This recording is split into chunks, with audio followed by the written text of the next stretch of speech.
Selamat siang, kembali lagi bersama saya Raditya Muhammad dalam acara SOS News. Berita pada siang hari ini yaitu adanya demo yang dilakukan oleh warga Desa Sikumbang, Kabupaten Andalas, Sumatera Barat terhadap adanya alih fungsi lahan yang dilakukan oleh pemerintah pusat. Maka dari itu, warga desa menolak dan bersikeras untuk menutup-nutupi proyek tersebut agar tidak dapat dilanjutkan. Dan saat ini sedang berlangsung demo yang dilakukan oleh masyarakat tersebut. Mungkin saya akan menyambungkan kepada dua rekan saya, yaitu ada Salsabila Amanda dan Priki Ahmad di tempat. Kepada Salsabila Amanda dan Priki, dipersilahkan. Terima kasih Rait. Perkenalkan, saya Salsabila Amanda. Di sini saya sebagai reporter dan di sebelah saya yaitu ada salah seorang narasumber. Saya dan seorang narasumber sudah berada di lokasi kejadian. Baik, langsung saja. Nama Bapak siapa ya, Pak? Nama saya Yahya. Baik, di sini saya sebagai reporter, yang mana saya ingin mengetahui apa sih permasalahan yang terjadi di Desa Sikumbang ini. Jadi, apa sih menurut Bapak yang menyebabkan terjadinya demonstrasi yang dilakukan oleh warga terhadap rencana pembangunan di mall wilayah ini? Menurut saya hal ini terjadi karena pemerintah yang memberikan wewenang sepihak atas tanah yang ada di Desa Sikumbang ini tanpa adanya negosiasi terhadap masyarakat setempat di sini. Menurut saya seperti itu. Bapak sendiri perannya di sini sebagai apa ya, Pak? Peran saya di sini, saya peserta demonstrasi pada hari ini. Dan kebetulan saya itu mahasiswa sosiologi, jadi background saya membuat saya merasakan hal-hal yang dirasakan oleh masyarakat setempat di sini. Jadinya saya menuntut keadilan kepada pemerintah atas fenomena ini. Ya, bagaimana sih menurut Bapak tentang hal ini dan apa yang harus dilakukan?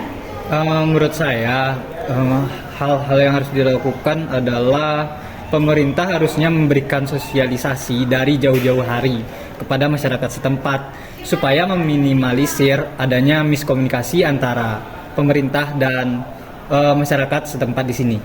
Baik, terima kasih Bapak Yahya atas informasi yang telah diberikan. Selanjutnya akan disambungkan pada rekan saya Priki Ahmad. Kepada Priki, dipersilahkan. Terima kasih kepada Salsa, dan saya sekarang berada di lokasi lain atau titik lain dari lokasi demonstrasi ini, dan sekarang saya bersama dengan narasumber kita.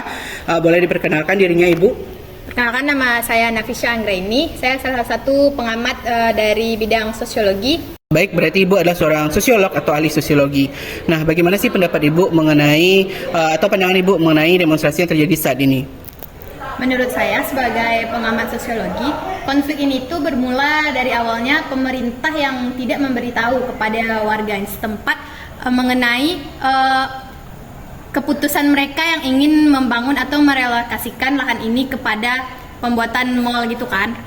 Seharusnya pemerintah itu bisa dong berkonsultasi terlebih dahulu, apa sih akibatnya, gimana rakyatnya. Kesannya seperti pemerintah itu mempermainkan atau menserba salah atau menyalahgunakan wewenang mereka. Jadi di sini tuh saya ada membuat poster seperti ini. Saya akan membuat pemerintah itu salah guna dalam menggunakan wewenang mereka. Ya, kalau dilihat dalam konteks demo tersebut, karena yang dirugikan di sini itu rakyat. Karena mereka itu udah lama dong membangun lahan tersebut, gimana lahan tersebut bisa menjadi mata pencarian, sedangkan pemerintah seperti seolah-olah tidak mementingkan kepentingan rakyat ini.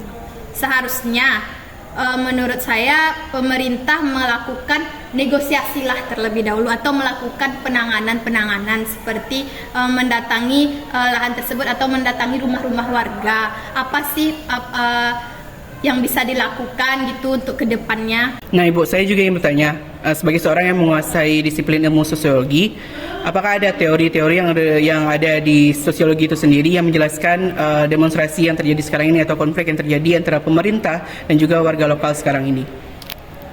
Ada, yaitu menurut ahli bernama Ralph Dahrendorf. Di sini tuh dia mengatakan bahwa konflik itu terjadi karena adanya perbedaan kepentingan. Nah, perbedaan kepentingan ini terjadi antara aktor-aktor yang memiliki wewenang sama yang tidak memiliki wewenang. Nah, di sini kita tahu aktor yang memiliki wewenang yaitu pemerintah sendiri, sedangkan yang tidak memiliki wewenang yaitu rakyat. Namun seharusnya rakyat sendiri itu, seharusnya pemerintah bisalah menggunakan wewenang mereka itu dengan baik agar tidak terjadinya konflik-konflik atau demo seperti saat ini. Oke, kalau menurut Ibu sendiri nih, apa sih penanganan yang terbaik atau resolusi dari konflik yang terjadi di tengah masyarakat sekarang ini? Apakah ada solusi yang akan memberikan win-win solution gitu, yang adil untuk kedua belah pihak? Kalau menurut pandangan saya, seharusnya pemerintah itu melakukan talk to talk dulu terhadap warga daerah sana, karena pemerintah itu harus dong memperhatikan apa akibatnya, apa dampaknya jika melakukan pembangunan di daerah tersebut dengan cara mengalihfungsikan lahan yang dimiliki oleh warga tersebut. Secara warga tersebut menggantungkan hidupnya terhadap lahan tersebut. Seharusnya jika warga tetap menolak, pemerintah semestinya memiliki plan B, plan C, plan D terhadap penolakan yang dilakukan oleh warga tersebut, agar tidak terjadinya demo-demo berikutnya atau konflik-konflik berikutnya. Oke, baik. Terima kasih banyak kepada Ibu Nafis atas penjelasan dan informasi yang diberikan. Sungguh memberikan ilmu baru juga kepada kita semua. Itulah informasi yang bisa saya dapatkan dari lokasi demonstrasi yang dilakukan oleh warga desa Sikumbang terhadap alih fungsi lahan yang dilakukan pemerintah untuk dijadikan lahan pertanian warga menjadi pusat perbelanjaan atau mall.